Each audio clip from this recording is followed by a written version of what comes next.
Let's dive straight into the definitive primary investigation of ancient dramatic structure. We're exploring an uncompromising analytical treatise that systematically deconstructs the mechanics of drama. Instead of viewing art as some sort of mystical, divine inspiration, this text treats it as a deliberate, rigorous structural architecture. It literally gives us the objective science behind why stories move us. By isolating the essential, intrinsic qualities of drama, the work constructs a permanent classical blueprint for narrative formulation that still dictates how we build stories today. Here's the dialectical progression for this explainer.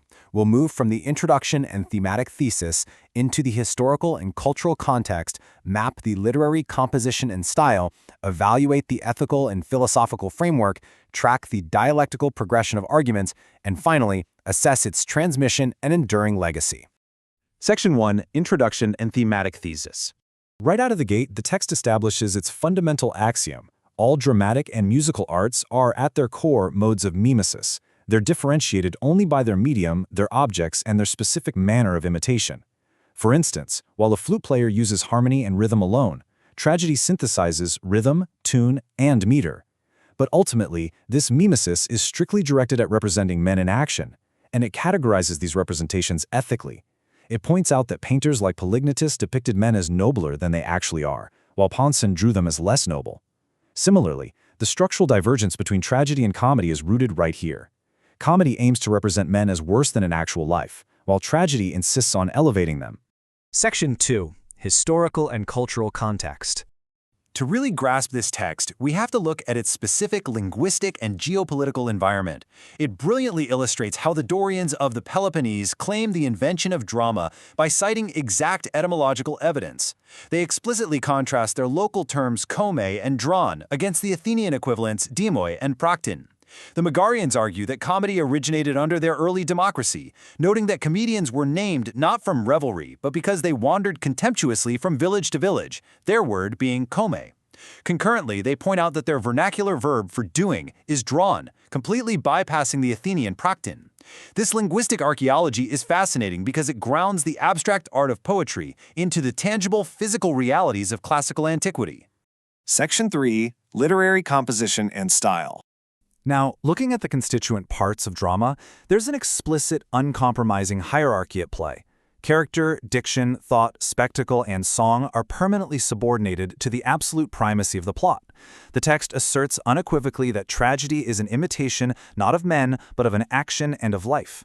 Character is strictly subsidiary. It exists solely to serve the structural arrangement of the incidents. Even the visual spectacle is completely dismissed as the least artistic element, heavily dependent on the stage machinist rather than the poet's intrinsic literary architecture.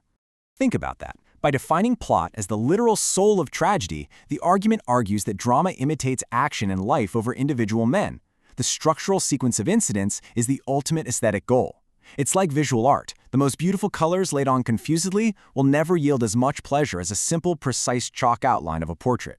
The sequence of events must possess a precise magnitude, bounded by the limits of human memory and dramatic presentation. This ensures a unified transition from good fortune to bad or bad to good, governed entirely by strict probability or necessity. Section 4, Ethical and Philosophical Framework.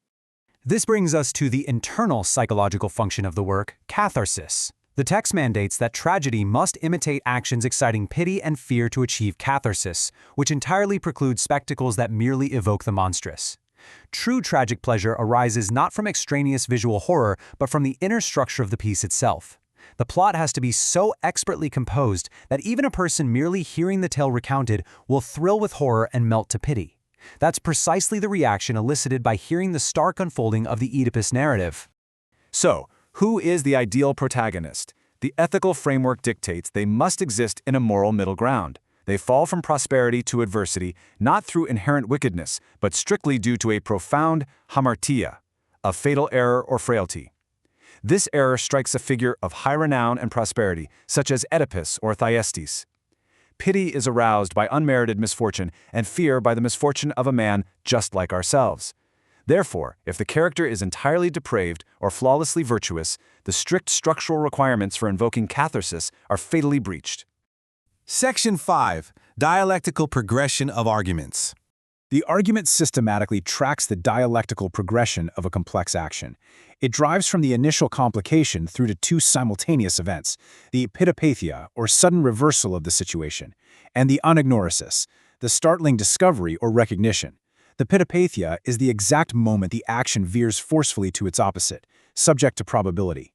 The anagnorisis is the profound shift from ignorance to knowledge.